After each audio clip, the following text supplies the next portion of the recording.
Depois de um dia cheio de trabalho, você faz a sua higiene pessoal, se deita e se prepara para você conseguir dormir. Você está deitado na sua cama, que sempre é a melhor cama do mundo, a sua.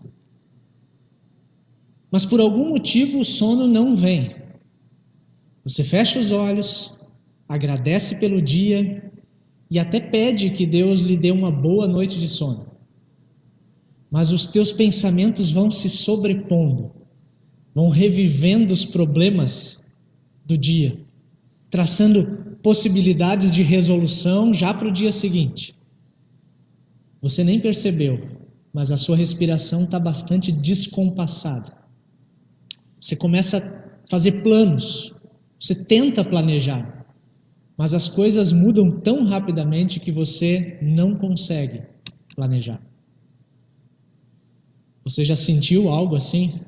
Já passou por isso em algum momento? Está passando agora? Esse é um sentimento ruim, mas é um sentimento bastante presente para qualquer pessoa que vive, trabalha ou estuda nos dias que nós estamos vivendo. Mesmo antes dessa reviravolta que a pandemia fez com a nossa rotina, de vez em quando a gente já se sentia assim. Os problemas familiares, problemas de trabalho, ou mesmo a expectativa de algo importante que está para acontecer, faz com que a gente sinta aquele peso nas costas, as mãos suando, e o tamanho do problema, o tamanho do desafio, nos faz sentir pequenos e incapazes. Nós nos sentimos desnorteados, não sabendo ao certo que rumo tomar. E olha que o nosso tema hoje é Um Norte para a Vida, é a série Deparando-se com Aflições. A notícia que nós recebemos nessa semana sobre a entrega do prédio aqui da nossa capela também foi algo que gerou aflição. Na reunião de segunda noite, o Oswaldo, seu Oswaldo, que participou do nosso culto agora há pouco, ele disse assim: essa noite eu não vou conseguir dormir. Isso porque o Oswaldo, assim como tantos outros, viveu intensamente a última mudança que a gente fez aqui. E agora, só de saber que vai começar todo aquele processo de novo, de procurar uma alternativa, de executar a mudança, deixar tudo bonito como a gente já deixou aqui uma vez, e está tão bom de usar, tudo isso faz com que a gente se sinta aflito. Sábado passado, Deus falou com a gente sobre as provações. E Abraão foi o exemplo. Hoje o nosso personagem é outro. É Davi. É o rei Davi. Foi ele quem escreveu o Salmo 25. Um salmo que fala desses sentimentos e sensações de angústia e de aflição. Quero ler com vocês esse salmo agora. Volta-te para mim e tem misericórdia de mim, pois estou só e aflito. As angústias do meu coração se multiplicaram. Liberta-me da minha aflição. Olha para a minha tribulação e o meu sofrimento e perdoa todos os meus pecados. Vê como aumentaram os meus inimigos e com que fúria me odeiam. Guarda a minha vida e livra-me. Não me deixes decepcionado, pois eu me refugio em ti. Que a integridade e a retidão me protejam, porque a minha esperança está em ti. Ó Deus, liberta Israel de todas as suas aflições. E aqui a gente pode ler tranquilamente: ó Deus, liberta o teu povo de todas as suas aflições.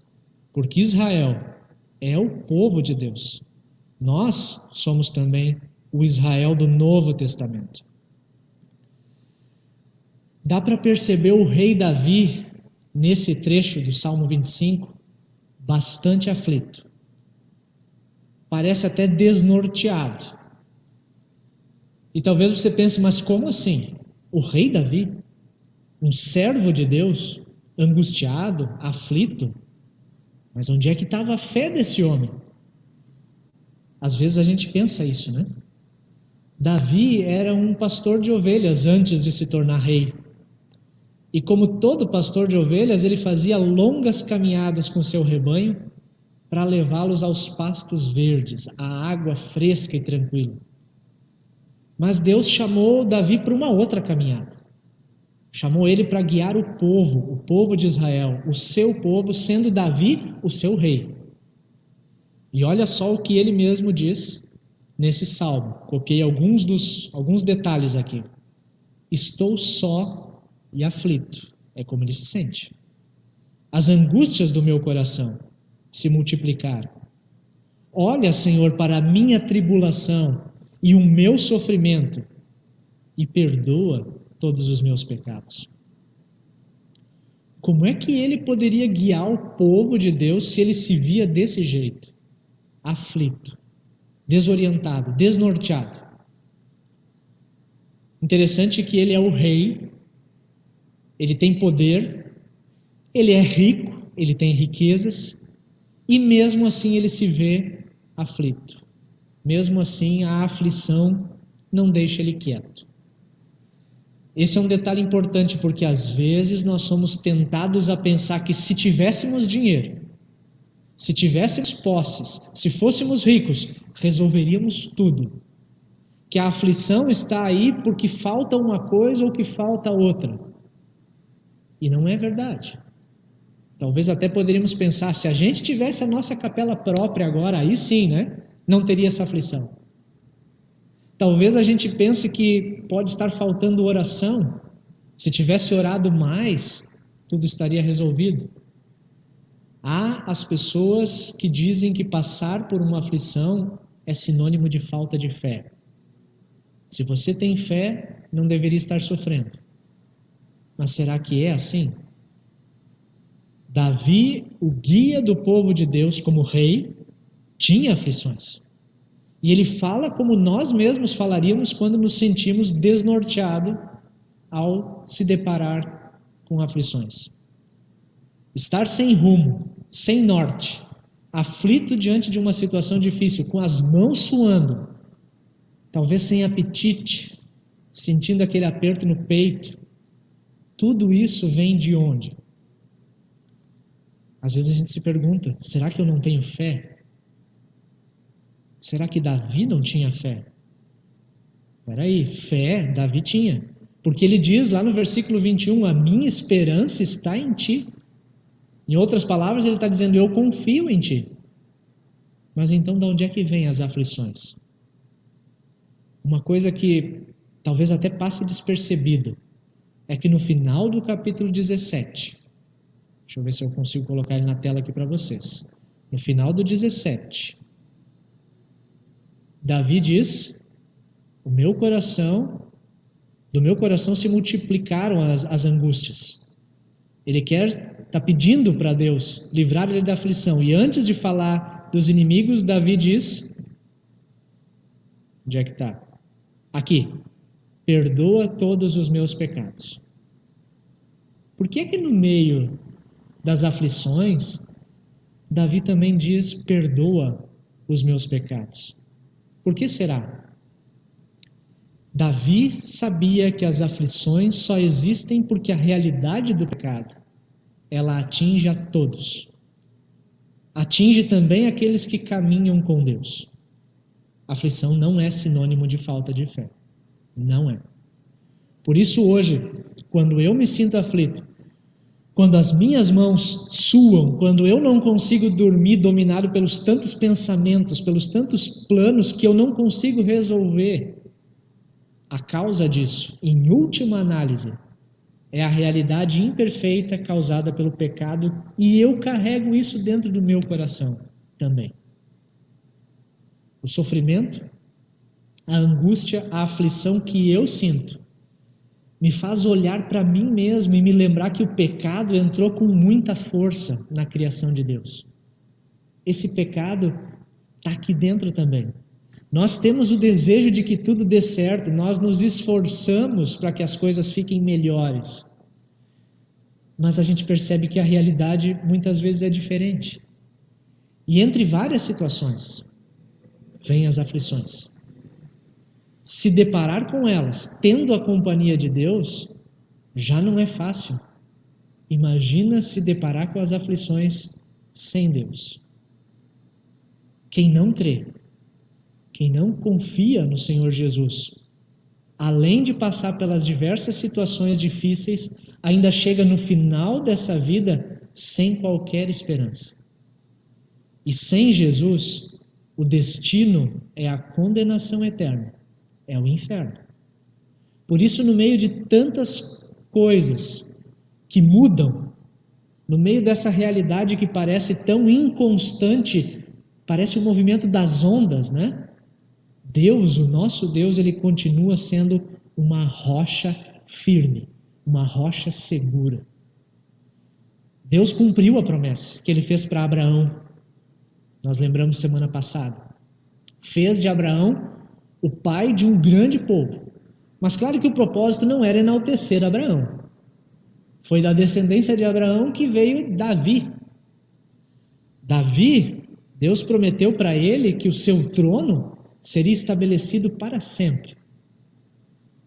E quem é o grande descendente de Davi, que foi feito rei para sempre, pagando a nossa dívida com Deus? Na cruz. Aqui está o propósito de tudo isso. Jesus Cristo. A cruz de Jesus é o grande norte para a nossa vida. Jesus é a rocha firme, a rocha constante em meio ao mar de inconstâncias que nos deixam aflitos. Vocês vão lembrar que Jesus disse no Evangelho de João, no capítulo 16, versículo 33, ele diz: nesse mundo vocês terão aflições. Nesse mundo vocês terão aflições. Contudo, mas tenham ânimo. Eu venci o mundo, disse Jesus.